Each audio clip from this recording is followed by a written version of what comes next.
oon Samuli Sarliin, 50-vuotias yksityisyrittäjä. Olen pitänyt Kruunuhaan elektroniikkaa nyt 26 vuotta. Palvelen pääasiassa paikallisia ihmisiä, mutta erikoisuuksia tullaan hakemaan pidemmältäkin.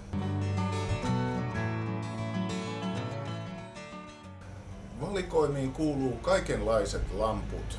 Ei siis valasimet, vaan lamput, joita laitetaan valasimiin. Mulla on valikoimissa vielä perinteisiä hehkulamppuja. Niitä kysytään päivittäin, mutta LED-lamppu on huomattavasti järkevämpi. Sen virrankulutus on jopa 10 kertaa pienempi kuin hehkulampun. LED-lampuissa löytyy hehkulampun värisiä, lämpöisiä, viileämpiä ja sitten tietysti näitä päivänvaloja, missä on puhtaan valkoinen valo, joiden kysyntä on kasvanut ihan valtavasti viime vuosina.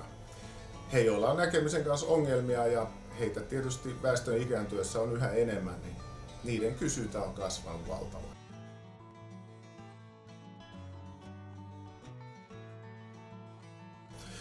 Tässä on normaali noin 60 wattista hehkulamppua vastaava LED-lamppu, mikä kuluttaa vain 8 wattia sähköä.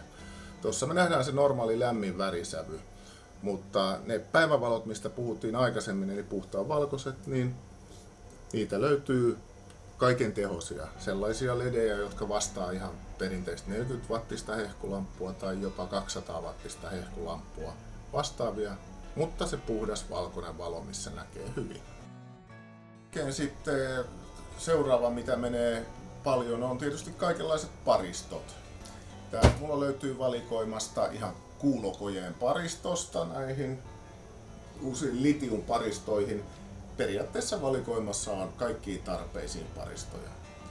Auton avaimet on sellaiset, missä ihmiset yleensä tulee vaihtamaan pariston vasta siinä vaiheessa, kun ei pääse autoon sisään. Mä palvelen ja vaihdan ne paristot tässä odottaessa.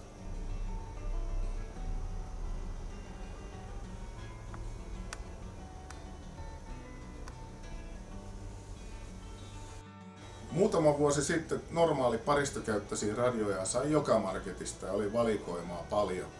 Mutta nyt tämän viimeaikaisen internetin myötä tulleiden palveluiden takia niin ei niitä enää valmisteta.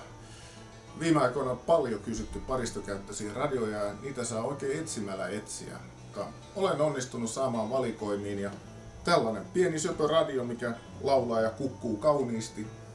Myyn tätä alle 40 ja tätä menee päivittäin.